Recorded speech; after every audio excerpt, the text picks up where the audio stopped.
ലൈംഗിക പീഡന ഭ്രൂണഹത്യ കേസുകളിൽ ഒളിവിൽ പോയ രാഹുൽ മാങ്കൂട്ടത്തിൽ എംഎൽഎയ്ക്കായി പോലീസിന്റെ വ്യാപക തിരച്ചിൽ. പാലക്കാട്ട് നിന്ന് രാഹുൽ മുങ്ങിയതെന്ന് കരുതുന്ന ചുവന്ന കാർ സിനിമാ താരത്തിന്റേതാണ് എന്നാണ് അന്വേഷണ സംഘത്തിന്റെ സംശയം.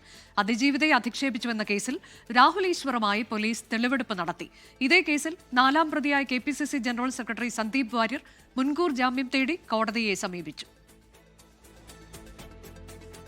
മറ്റന്നാൾ മുൻകൂർ ജാമ്യാപേക്ഷ പരിഗണിക്കും മുൻപ് രാഹുൽ മാങ്കൂട്ടത്തിലിനെ അറസ്റ്റ് ചെയ്യാനാണ് അന്വേഷണ സംഘത്തിന്റെ നീക്കം.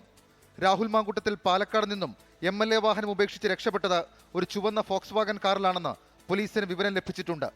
ഒരു സിനിമാ താരത്തിന്റെ വാഹനമെന്നത് സംശയിച്ച് അന്വേഷണ സംഘം പരിശോധന ആരംഭിച്ചു. പത്തനംതിട്ടയിൽ രാഹുലിനും 2ാം പ്രതി ജോബി ജോസഫിനുമായി സുഹൃത്തുക്കളെ കേന്ദ്രീകരിച്ചുള്ള അന്വേഷണവും നടന്നുവരികയാണ്. പാലക്കാട്ടെ രാഹുൽ മാങ്കൂട്ടത്തലിന്റെ ഫ്ളാറ്റിലെ CCTV ദൃശ്യങ്ങൾ ഡിലീറ്റ് ചെയ്ത നിലയിലാണ്. രാഹുൽ ഒളിവിൽ പോയ കഴിഞ്ഞ വ്യാഴാഴ്ചത്തെ ദൃശ്യങ്ങളാണ് DVRൽ നിന്നും ഡിലീറ്റ് ചെയ്തിരിക്കുന്നത്. CCTV DVR SIT കസ്റ്റഡിയിലെടുത്തു. അപ്പാർട്ട്മെന്റ് കെയർടേക്കറെ സ്വാധീനിച്ച് ഡിലീറ്റ് ചെയ്തതെന്ന സംശയത്തിൽ കെയർടേക്കറെ SIT ചോദ്യം ചെയ്യും. അതേസമയം ഇരയെ അധിക്ഷേപിച്ച കേസിൽ രാഹുൽ ഈശ്വറുമായി സൈബർ പോലീസ് പൗടിക്കോണത്തെ വീട്ടിൽ തെളിവെടുപ്പ് നടത്തി. ലാപ്ടോപ്പ് കണ്ടെത്താനായിരുന്നു പോലീസ് നീക്കം.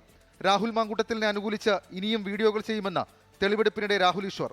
രാഹുൽ മാങ്കൂട്ടത്തിന് അനുകൂലമായി വീഡിയോ ചെയ്യുന്നത് നിർത്തണമെന്നാണ് എന്നോട് ആവശ്യം. രാഹുൽ മാങ്കൂട്ടത്തിന് അനുകൂലമായി വീഡിയോ ചെയ്യുന്നത് നിർത്തില്ല. വൈദ്യപരിശോധനയ്ക്ക് ശേഷം രാഹുലിനെ കോടതിയിൽ ഹാജരാക്കും. കേസിൽ മറ്റൊരു പ്രതിയായ സന്ദീപ് വാര്യർ തിരുവനന്തപുരം സെഷൻസ് കോടതിയിൽ മുൻകൂർ ജാമ്യ ഹർജി നൽകി. അതിജീവിതയുടെ പേര് വെളിപ്പെടുത്തുന്ന തരത്തിൽ ഇടപെട്ടിട്ടില്ലെന്നാണ് സന്ദീപ് മുൻകൂർ ജാമ്യാപേക്ഷയിൽ പറയുന്നത്. 24 തിരുവനന്തപുരം. ലോകത്തെവിടെയായാലും ഏത് സമയത്തും 24 വാർത്തകളും ഓഗ്മെന്റഡ് റിയാലിറ്റി പാക്കേജുകളും എക്സ്പ്ലെയിനറുകളും വിശദമായി കാണാൻ ഞങ്ങളുടെ YouTube ചാനൽ നിങ്ങൾക്ക് സബ്സ്ക്രൈബ് ചെയ്യാം.